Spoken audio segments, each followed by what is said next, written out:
Well, the big news in foreign policy now is that President Trump has ordered the bombing of Iran's nuclear facilities.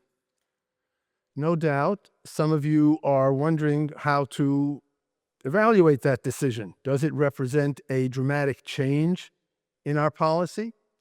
Does it reflect a new, more assertive foreign policy, one that is not reluctant to use force to defend America's interests? To answer that, we have to start with the fundamentals of this subject. And to get there, let's begin with this interesting question. Which do you think is more difficult to formulate?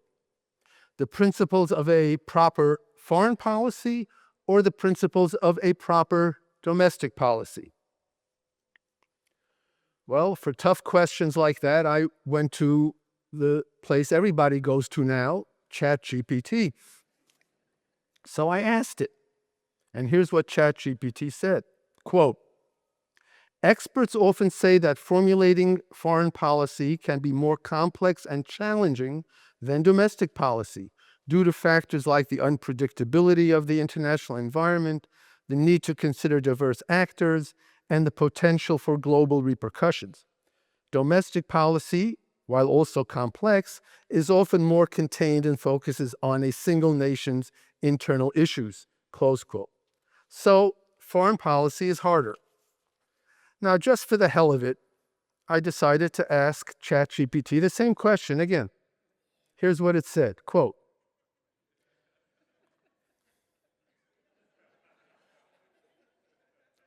"It's generally agreed that formulating domestic policy is often considered more complex than formulating foreign policy. Domestic policy deals with a wider range of issues within a nation's borders, involving diverse interests and potential conflicts, while foreign policy has a more focused international context," close quote. So domestic policy is harder. This means we have to figure this out for ourselves. So let me ask you, let's take a poll. By show of hands, how many of you think foreign policy is the more difficult? How many think domestic policy is the more difficult? I can't exactly compare the two. It's very hard with the lighting.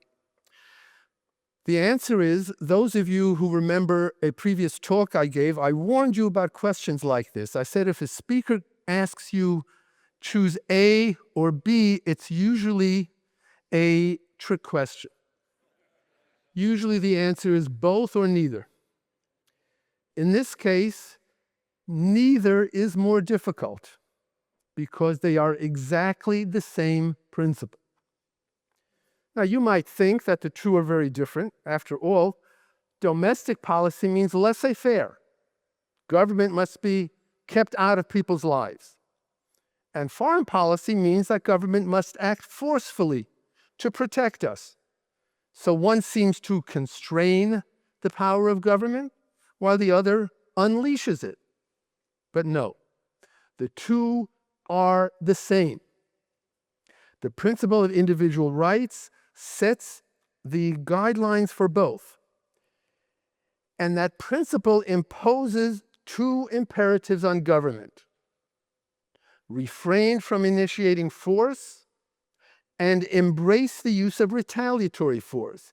These are the two equally important elements of individual rights. Domestically, that means leave innocent people alone and use the police and the courts to act in retaliation against those who violate rights. Internationally, that means refrain from interfering with other nations and use the military to exercise retaliatory force when and if they threaten us. Now, the concept of individual rights is a selfish one. It declares that each individual has a right to his life, his liberty, and the pursuit of his happiness. And just as the principle of self-interest guides one's personal life, so too one's political life. The government's job is to enable individuals to pursue their self-interest, to allow them to act on their own judgment by protecting them against initiated force. When it comes to foreign policy, the government's function is to selfishly defend the nation's interests. And this is where people flounder in formulating a proper foreign policy. They are unable to define the nation's interests. For example, here's our State Department's attempt at giving such a description of its mission as the leading department in formulating foreign policy. Quote, its mission is to protect and promote U.S. security, prosperity, and democratic values, and to shape an international environment in which all Americans can thrive. Close quote. Now, can that vague statement of floating abstractions provide any actual guidance to the architects of our foreign policy? All it does is endorse an unprincipled, seat-of-the-pants approach to every concrete situation that arises.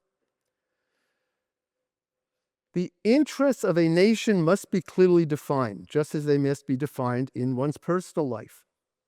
So what does America's self-interest consist of? Well, a nation's interests consist of the interests of its individual inhabitants.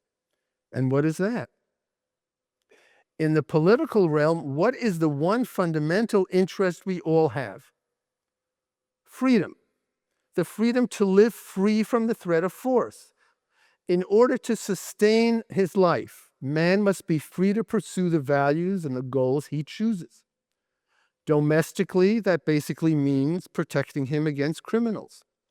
Internationally, that basically means protecting him against criminal states. This broad fundamental interest in freedom subsumes the many narrower interests that foreign policy may pursue, from establishing a strong military to forging international alliances. Every aspect of our foreign policy must be seen as a form of safeguarding the rights, including property rights, of Americans. A proper criminal code protects people not only by directing the police in making arrests, guiding the courts in conducting trials, etc., but also by deterring crime. If a society demonstrates that it regards criminal activity with the utmost gravity and is prepared to employ the full power of its criminal justice system without hesitation, without mercy, malefactors will think twice before breaking the law. In the field of foreign affairs, deterring the initiation of force against us is obviously even more important. A rational foreign policy minimizes the possibility of war, not as its primary goal, but as a consequence of its vigorous defense of liberty.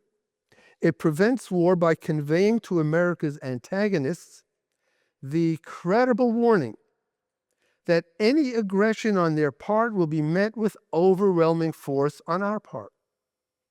It informs our enemies of our certainty in the rightness of our political values and of our rejection of any doctrine invoked by criminal states to justify their coercive behavior. It informs our enemies that America's commitment to upholding its interests is unyielding. When freedom is the fundamental interest that nations are pursuing, there are no conflicts of interest. A free country's self-interest is not attained at the expense of other nations. Just as in a free market, an individual's wealth is not gained by the impoverishment of his neighbor, so too the freedom of one nation is not gained by the enslavement of another. It is not an act of altruism for America to recognize the rights of the citizens of other nations and to refrain from attacking them. Rather, the recognition of rights is precisely the principle upon which our own self-interest depends. A free country's interests lie in not being subject to initiated force, and for the same reason, it lies in not subjecting others to such force. A free country has no need and no desire for conquest. It grows prosperous by production and trade, not by coercion and oppression. A free country's pursuit of its self-interest entails no sacrifice, neither of itself to others, nor of others to itself. So we've established that a proper foreign policy is based upon the principle of individual rights, and that the fundamental interest that government ought to pursue or to protect is its citizens' freedom. But simply establishing the ultimate political value is not sufficient to guide the planners of our foreign policy. More specific guidelines are needed in order to identify the means by which that end is to be achieved. And at the very root of those guidelines is the one virtue central to this purpose: justice. Nations, just like individuals, must be objectively evaluated before they can be dealt with. This is the process of justice, which is the basic means by which our foreign policy protects the value of freedom. We must recognize other nations for what they actually are in order to know how to act toward them. We must know whether they are essentially allies or enemies of liberty, i.e., allies or enemies of America. The opposite of justice is diplomacy, or at least diplomacy as it is practiced in modern times. You know, when officials simply refuse to identify a dictatorship as a dictatorship and instead label it as a, quote, strategic competitor.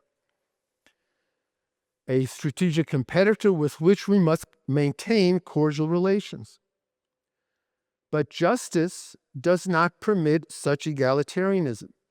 Justice demands that a cordial relationship be maintained only with a nation that deserves it. This implies certain requirements on the part of our policymakers. And among them are the following. 1,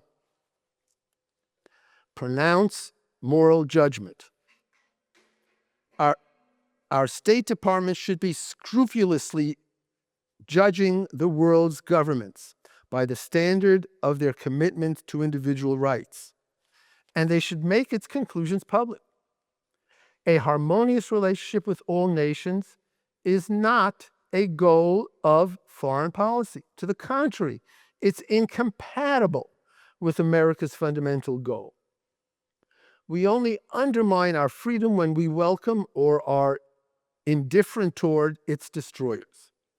We should praise those who share our values and condemn those who do not, and act accordingly. We should make public a list of countries we regard as supportive of freedom and those we regard as hostile to freedom. This achieves the very practical purpose of telling the world that we take our ideals seriously enough to regard our enemies as enemies. And enemies, by the way, refers to those who would use physical force against us, not those who compete with us economically.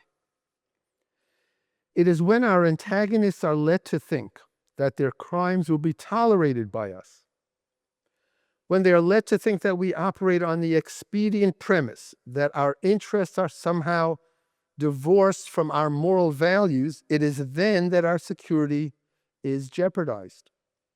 It's when they think that we will not permit ourselves to be provoked into action, that eventual armed conflict or surrender becomes inevitable. By being willing to openly judge others, we are expressing our loyalty to the value of liberty. And obviously, being provoked into action does not mean that we have to wait for enemy missiles actually to be launched onto U.S. soil. Any more than the police, when confronting a man aiming his gun at a victim, need to wait until the weapon is fired. If there is objective evidence of a foreign threat against us, our government must act. Number 2, do not compromise principles. Any compromise between the defenders of freedom and those who actively seek to extinguish it only strengthens the latter at the expense of the former. To compromise one's principles is to surrender the end in some deluded pursuit of the means. There are no beneficial deals to be made with those who are dedicated to our obliteration. Any alleged values to be gained through amicable relations with them, peace, trade, etc., are as meaningless as the peace or trade that exists in a concentration camp. There is no happy medium between a foreign policy of self-interest and one of self-sacrifice. The basic alternative in foreign policy is either self-protection or self-endangerment. Any attempt to combine the two opposites serves only to dilute the poison one is ingesting, with the result being simply a protracted rather than an immediate demise. Number 3, renounce appeasement. Appeasement is a particularly self-destructive form of a compromise. It's the pretense that there are no enemies out there, only potential allies willing to be bought off and ready to announce that their interests suddenly coincide with those of their bribers.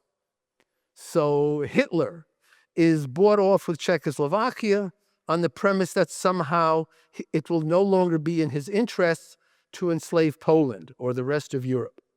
Just as it is assumed that the interests of Hamas and Hezbollah jihadists, once they are given autocratic reign over some territory, will somehow no longer include the butchering of Israeli babies and the cleansing of all Jewish blood from, quote, Greater Palestine.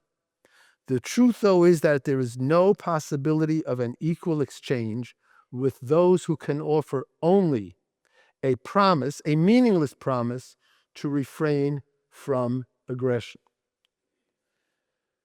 Appeasement is a pathetic strategy when used by a schoolboy to deal with a class bully. It is an absurd act of self-emasculation when practiced by the world's superpower. The choice to be a criminal or a dictator is a choice about moral values, and being showered with money will not persuade the recipient that his choice is wrong. It will not keep him from both taking your money, your payment, and engaging in his brutality to the extent that he feels he can get away with it. The only reliable allies are those that do not need to be bought off, i.e., those who share our moral and political principles. The appeaser declares that a killer pointing a gun at you actually agrees with your basic ends. He differs only in his choice of the means by which to earn his living. So he says there must be a mutually beneficial deal, some inducement you can offer him that will make him choose a peaceful life. But the only way to protect oneself from such physical threats is by responding with overwhelming retaliatory force. Protection cannot be achieved by speaking softly and carrying a big carrot. 4, do not sanction our destroyers. The sustaining of any widespread tyranny, from communism to Islamic terrorism, is not possible without the moral sanction of its victims. It was because so many in the West viewed communism as a, quote, noble theory that the Soviet Union was not boycotted economically and shunned politically. Because the Soviet Union was treated as a civilized country rather than as a brutal slaughterhouse, it was able to obtain from the West the means of fending off starvation and of procuring a military arsenal that endangered the world for so many years. Similar moral concessions on the part of victims have led to the growing threat of Islamic terrorism. We are often urged to avoid judging the guilty parties, especially the governments that support them, strictly by Western standards. We are told to empathize with those who are struggling for, quote, self-determination, or with those who need to demonstrate solidarity with their Muslim brothers in their fight against so-called Western imperialism. But if we hold freedom to be an objective political value, we cannot tolerate those who are acting to eradicate it. We dare not say, well, their standards may be different from ours, but we must accept a diversity of viewpoints. Rather, we must treat them as an unqualified evil. Yet every time such destroyers are politely invited to a State Department cocktail party, or are permitted by us to preside over the Human Rights Commission at the United Nations, America is granting them the imprimatur of a moral sanction. To recap the 4 points: 1, pronounce moral judgment; 2, no compromising; 3, no appeasing; 4, no moral sanctions. The threats against America are growing only because we have abandoned these principles. It's time to try adopting them. So, we've discussed the basic principle behind a proper foreign policy, and we have discussed the important means by which our policymakers should pursue a course of justice. Now let's apply the theory to current practice, to current politics. We have today Donald Trump proclaiming, as part of his promise to make America great again, a policy of America first. Many believe that this is a policy of firmly defending America's interests. But is it? The essential characteristic of America, the characteristic that truly makes or made America great, is its embrace of individual freedom. That is the moral principle on which this country was founded and is what constitutes America's basic interest. That interest cannot be safeguarded by leaders who see no moral distinction between free countries and dictatorships. It cannot be safeguarded by leaders who are openly envious of the political power wielded by foreign autocrats. Nor can it be safeguarded by a foreign policy that interprets America first as requiring further government restrictions over voluntary dealings between people. When people deal with one another, their self-interest, their authentic, rational self-interest, requires that they trade. Each offers value for value. On this basis, there is no duplicity and no victimization. There is only honest, mutually beneficial exchange. Trade rests on and reinforces the idea that people's true interests are not in conflict.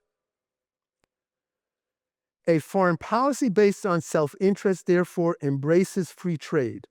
It allows everyone to seek out the best products at the lowest prices, whatever the source.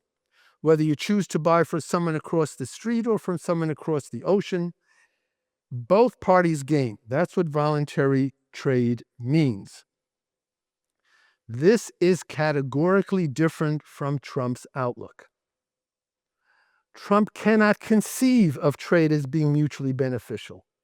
Instead, he believes that one party's gain comes only through another's loss. His ideal is the conniving wheeler-dealer, the master of the art of the deal, who manages to put one over on his partner. His view of human interaction is that one must be either victimizer or victim. He thinks, for example, that Americans who trade with foreigners are being taken advantage of. So he calls on the government to curtail such voluntary transactions by imposing tariffs. Trump views America from the perspective of a crude tribalist. He believes that to defend America is not to defend an idea or a principle. Rather, it is to protect the tribe of the native born against foreign interaction. His interpretation of America First is shaped by the notion of economic nationalism. Do you want to buy goods from sellers abroad? Are you a foreign-born person who wants to lead a self-supporting life in America?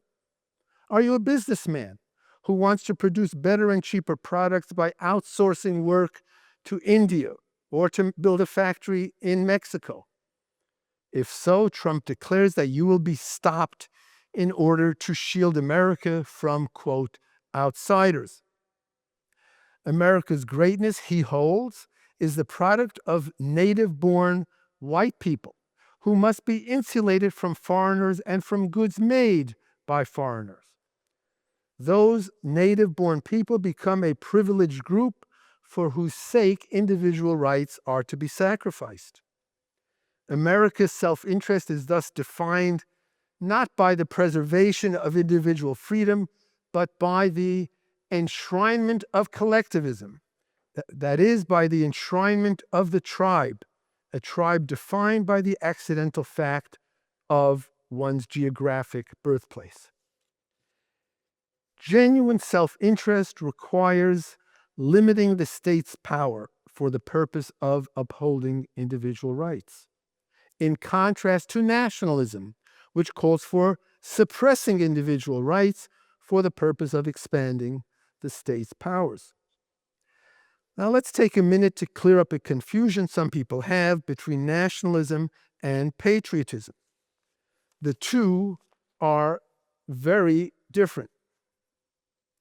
Nationalism is a collectivist idea which regards the nation as the primary unit of life and which holds that the citizen is obligated to devote his energies to the glorification of the state.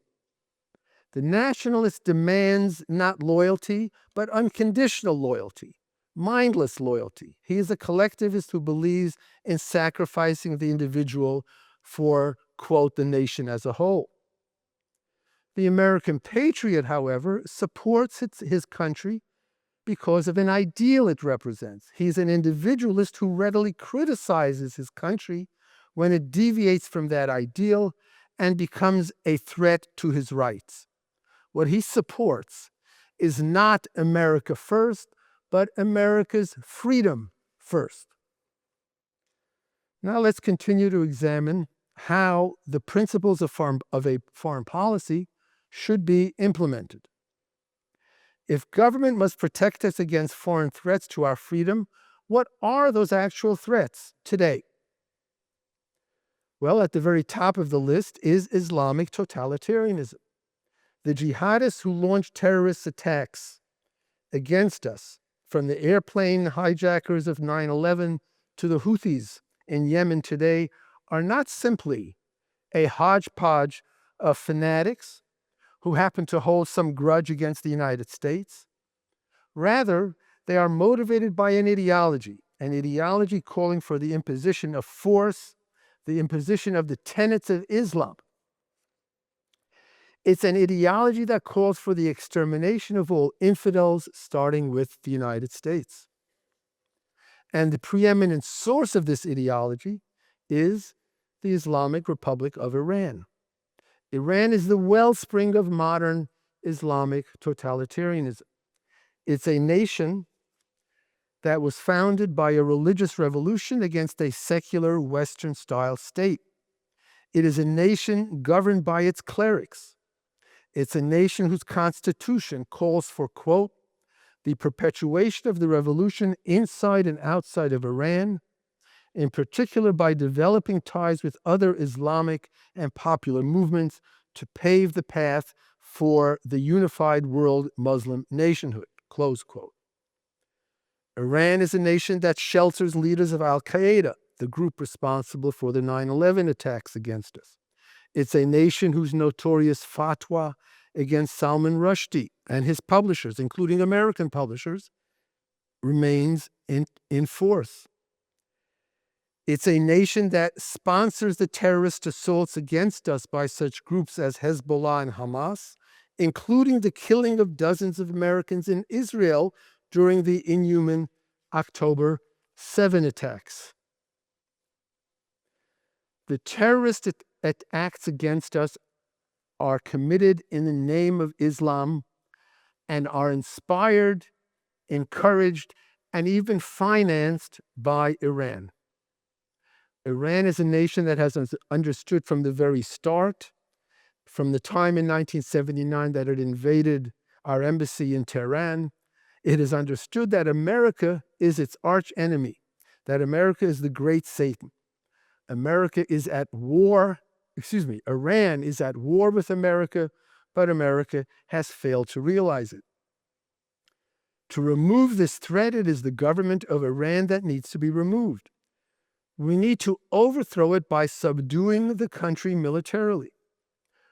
What motivates the perpetrators of terrorism? It's the belief that the forces of Islam are all-powerful and will ultimately prevail over an impotent West. We therefore need to demoralize the entire jihadist movement. And the way to do that is to eradicate its moral and financial patron, Iran. Once the jihadists see that their champion has been reduced to rubble, their commitment to their cause will dissipate. In World War II, after the decisive defeat of our enemies, their premise of an unconquerable German Nazism or Japanese imperialism vanished. The people who had so fervently killed and died for those causes became spiritually disarmed.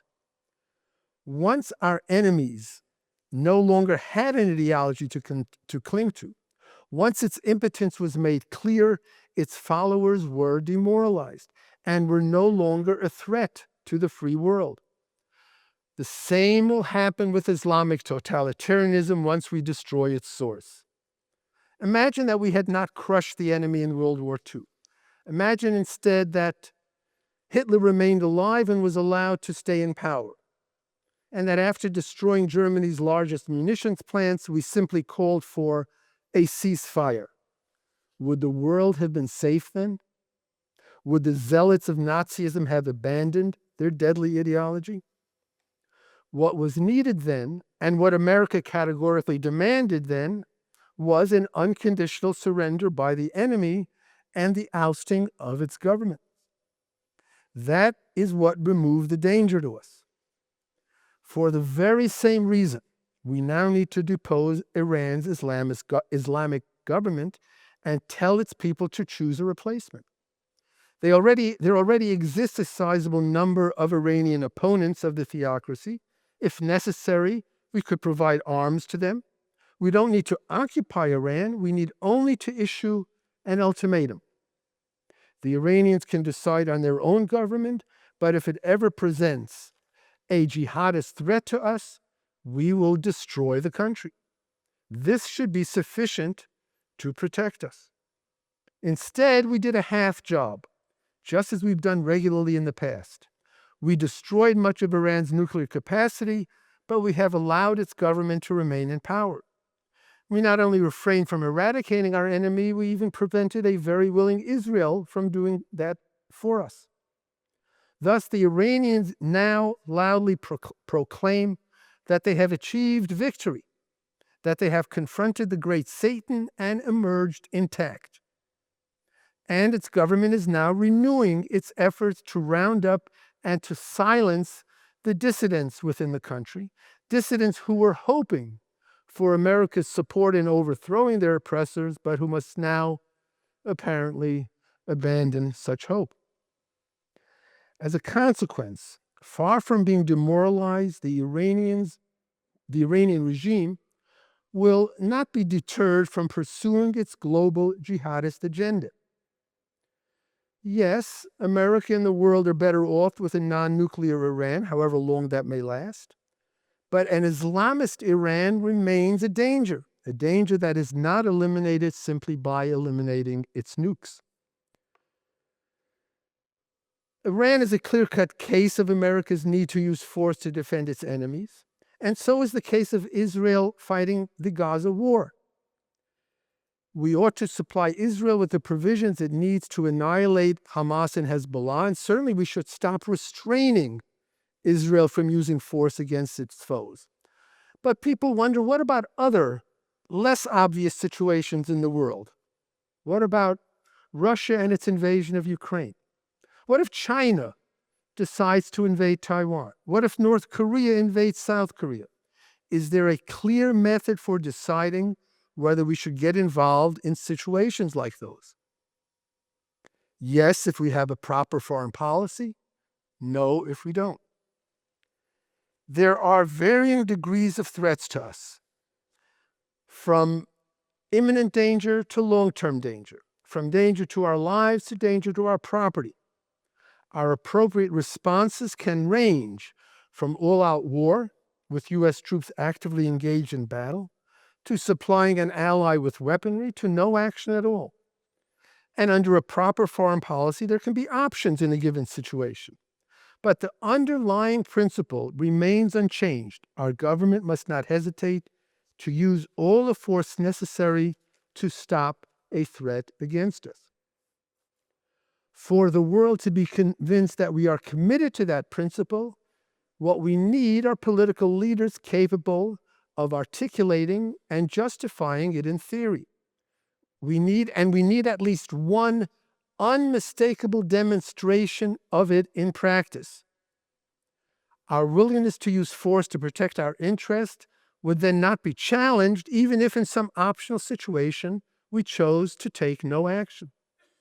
For example, once such a policy was in place, if Russia invaded Ukraine, we could decide that the threat to us was too remote to warrant action on our part, and we could be confident that this would not be taken by Russia as license to, say, invade Western Europe, which would be a clearer threat to our interests.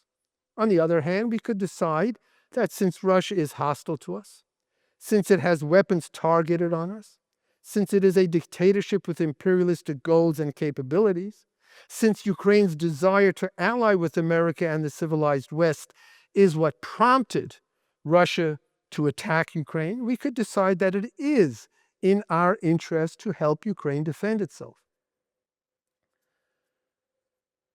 More importantly, I should add, whether we decide to arm Ukraine or not, we would declare our moral appraisal of that conflict and of all similar ones. We would make known to the world which side we regard as the evil aggressor and which the innocent victim.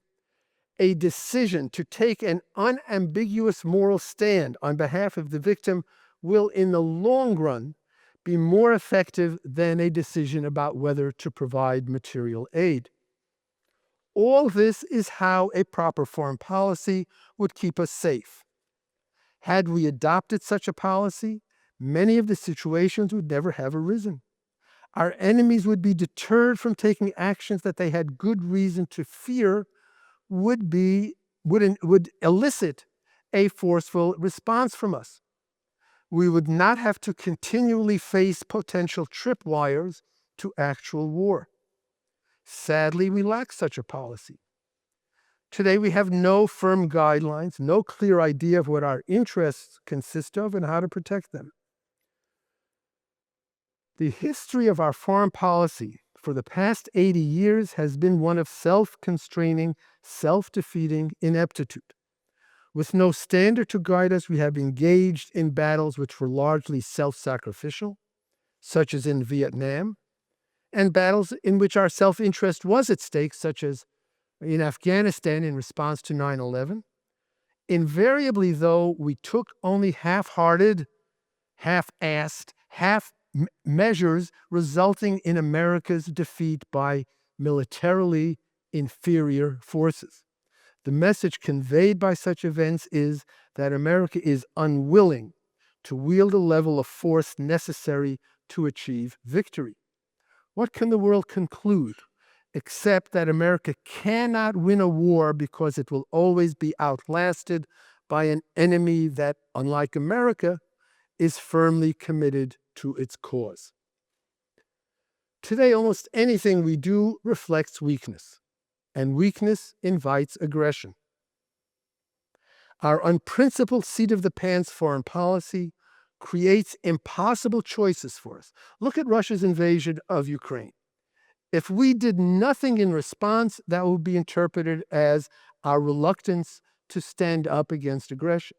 If we tried to provide Ukraine with all the weapons necessary to defeat a Russian takeover, our politicians would condemn that as too self-assertive, too inflexible. So, as usual, we chose an ineffectual middle-of-the-road path. We decided to help arm Ukraine, but in a typically non-committal manner. We gave them weapons, but delayed delivery. We gave them weapons, but not the ones most needed to repel the invasion. We gave them weapons and reprimanded Ukraine's president for continuing to fight. We gave them weapons that are not enough for victory, but are intended to create a stalemate that will result in diplomatic negotiations. Trump's view of a successful resolution to the conflict is the making of mutual concessions. The Ukrainians will agree that parts of their country will now be under Russian rule. In return, the Russians will agree that they will not take over all of Ukraine. That is the art of the deal. To our enemies, this is one more instance of American irresolution, American weakness. And that emboldens them. This is why the Iranians believed they could seize our embassy in 1979 without repercussions. It's why North Korea believed it could continue to develop its nuclear capacity with impunity. It's why the Taliban government in Afghanistan believed, correctly, that it could outlast us militarily following its support of al-Qaeda in the 9/11 attacks. So the right question to ask now is not, how will we respond to an attempt by China to take over Taiwan, or by North Korea to take over South Korea? Rather, what we should be asking is, what do we have to do to prevent such attacks? What policy do we have to adopt that will deter such aggression by our enemies? And that demands a consistently non-appeasing, non-conciliatory foreign policy. I said that the adoption of a new foreign policy, in order to be convincing, requires at least one demonstration of our willingness to use whatever force was needed to eliminate a threat. Now, the question is whether the bombing of Iran's nuclear facilities accomplishes that. Does it repudiate the failed foreign policy of past years and inaugurate a new self-assertive, self-confident one? Does this represent a fresh commitment to using force to ensure America's safety? I wish it did, but it doesn't. It's true that to whatever extent Iran's nuclear capabilities have been degraded, we are safer, but will this make true safety, which requires the removal of the Islamist government of Iran, will it make true safety more achievable or less?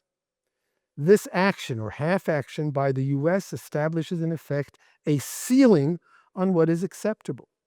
It implies that the ultimate goal of regime change in Iran is no longer an option. I'm going to take 2 more minutes. It makes only more difficult a decision by some future American president to take the necessary next step. Trump refrained from military action for months as he urged the Iranians to undertake serious negotiations with us, but they snubbed him. Now he's willing to offer them financial inducements to sit down, make a deal with him. He is still insisting that Israel refrain from wiping out Hamas and Hezbollah, and that it agree to a negotiated ceasefire. Doesn't this approach declare, in effect, that the ongoing war waged against us by Iran can be resolved not by Iran's defeat and unconditional surrender, but by the method of conciliation, compromise, and horse trading between the U.S. and its enemies? What we need, in conclusion, is a president who can self-confidently proclaim a policy based on the moral principle of American self-interest. We do not have such a president. We don't even have a president who grasps the meaning of a moral principle. A proper foreign policy requires a commitment to that principle, not to ad hoc expediency and genteel diplomacy. We may have the strongest, best equipped armed forces in the world, but that is not enough to protect us. In other words, America's safety depends fundamentally not on its military weaponry, but on its intellectual ammunition. And it's our job to help provide that. Thank you.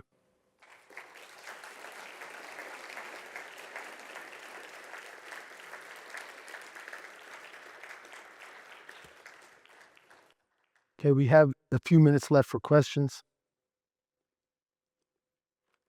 Hello. Over here. I can't see you. Over here. Other side. To your left. Okay. Go ahead. I can't see anything. Go ahead. Do you think that we are on the cusp of World War III? No, I don't. I don't think we're on the cusp of World War III. I think that'll take much longer. I think our foreign policy will have to deteriorate further, or rather, the implementation of our deteriorating foreign policy will need more time before our enemies are sufficiently emboldened. But it's a gradual process. Our interests are harmed, our freedom is threatened not only by all-out World War III. We had dozens of Americans killed just, less than 2 years ago, October 7th, in Israel, when Hamas came and brutally slaughtered 1,200 or so people, of which a few dozen were Americans. We did nothing. A proper foreign policy would have the next day gone into Gaza, wiped out Hamas, abdicated its leaders, forced them to reveal where the hostages were, and in 2 days the whole thing would have been over.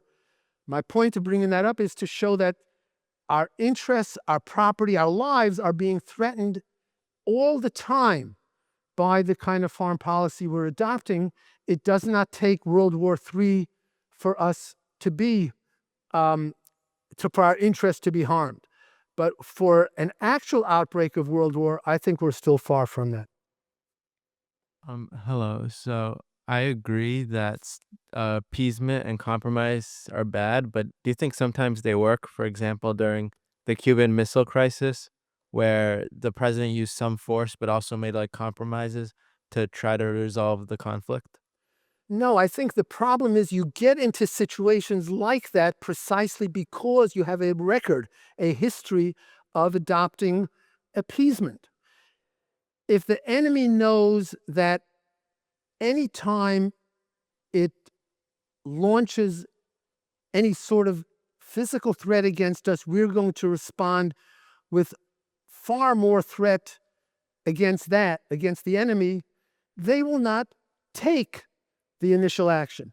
The reason these things happen, the reason the Iranians take over our embassy, the reason the Cuban Missile Crisis happened, the reason that Russia or Cuba and Cuba were bold enough to bring missiles into Cuba was because they believed we would not respond.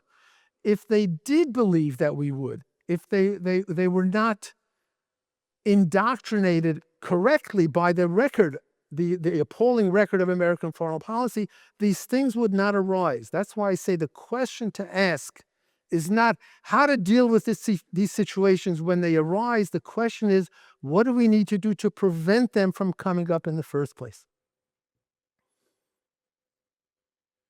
Yeah, my question might be a bit incoherent because it's about something that baffles me deeply. Namely, coming from a background of a philosophy student, I'm used to people having left-wing or leftist views. And I can feel some plausibility as to why someone who's uninformed or misinformed and still not evil might support Palestine in the Israeli-Palestinian conflict. And I've talked to just the few people whom I deem first-handed to any extent about this, and it was right, they were just misinformed. But what I saw after I heard about Israel bombing Iran, and I was like, wow, great. And surely everyone will be like this because, even my leftist friends were protesting, against the oppression of the Iranian regime against its citizens like 2 years ago. But no, like I've seen some reels about how Israel has been aggressive towards its neighbors and Iran hasn't. And it's like the question I feel like asking is, how is this real? Like, what caused it and how to evaluate it? Because it's like, I kind of feel like the Atlas Shrugged heroes who are like faced with such a great evil or people doing such great evil that I can't really fit it into my, you know. Yes, I understand. I've written an article a while ago called Explaining the Hamas Sympathizers, which deals exactly with this question. Yes, there are some people who simply are mistaken, who have no knowledge of what's going on, and often if you give them the proper information, their views may change.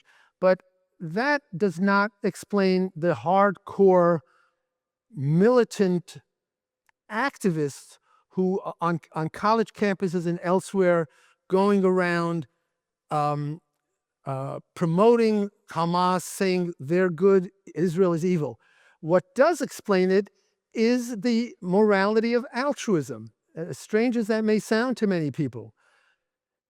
Altruism says if you are in need, everyone who has a means of alleviating that need has a duty to do so. They have a duty to sacrifice themselves to you.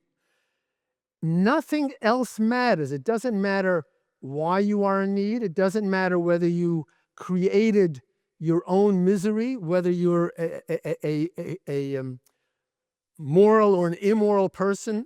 Nothing matters. All that matters is, are you suffering? If so, your suffering must be alleviated no matter the cost.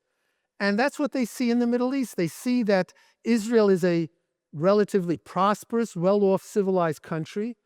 And these people living in Gaza, including in the refugee camps where they're forced to stay and not allowed to leave because Hamas wants them to be a permanent display of suffering to draw on the altruist demand that people alleviate the suffering.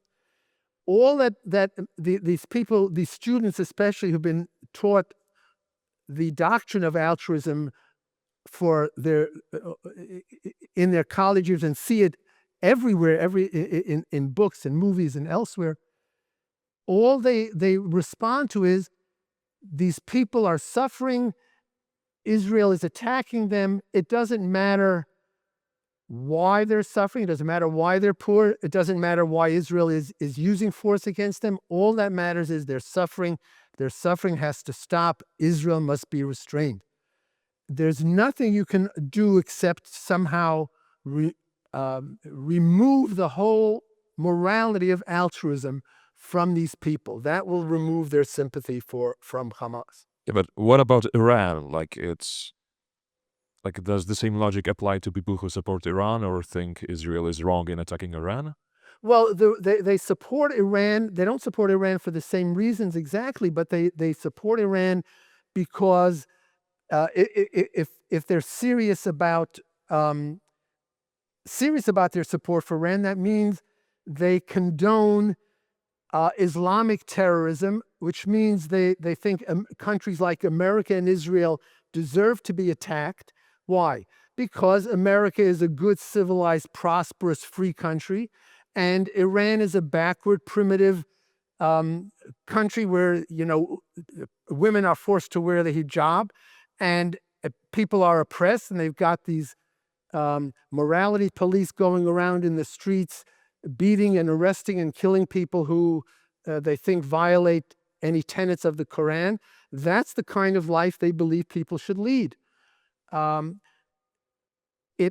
Any moral response in the world today ultimately derives from and is attributable to the morality of altruism. There's more to it than that. There is more. But at the core of it, it's that. One last thing. when people discuss, when people defend Iran, much of that, even today, is because they are simply ignorant of what goes on there. They can't get a true picture from the press. The press does not portray what daily life is like in Iran. So a lot of it I'm willing to attribute to ignorance and, can be alleviated by knowledge. But that even with Iran, I don't think that's a sufficient explanation. Oh, my question has to do with the line between state power and individual liberty. Obviously, you're talking about individuals trade with one another, but you're also talking about cutting off trade to like the Soviet Union. Where does that line exist in foreign policy? What world is Well, that's a good question. In my view, the government, the American government, has no right to prevent private individual trade with other countries unless the American government itself has cut off all ties with that country. In other words, if we no longer have diplomatic relations, we don't have cultural exchanges, we regard this country as beyond the bounds of civilization, and we regard them as an imminent enemy willing to attack us, then you can say, okay, we're cutting off all ties, and any dealings with that country serve only to strengthen their ability to attack us. But that never happened even with the Soviet Union. We constantly maintained relations with them. We constantly go to cocktail parties with them. We make them, we allow them to be permanent members of the United Nations Security Council with veto powers. As long as that goes on, the U.S. government cannot prevent private trade from taking place. Now, I think as an individual moral judgment, you can decide, do you want to do that or not? Should you do that or not? And I think it would have been wrong to trade with the Soviet Union during the Cold War because it was very likely that the missiles that they had targeted on us, one day could be launched. And it was such a brutal dictatorship, they couldn't survive except by what they're able to take, steal, or beg or borrow from the West. So I think an individual moral judgment would have been, I don't want to deal with them. But in terms of what the government could do, I don't think it has a right to ban private trade unless it has cut off all dealings with that country. Okay, thank you very much.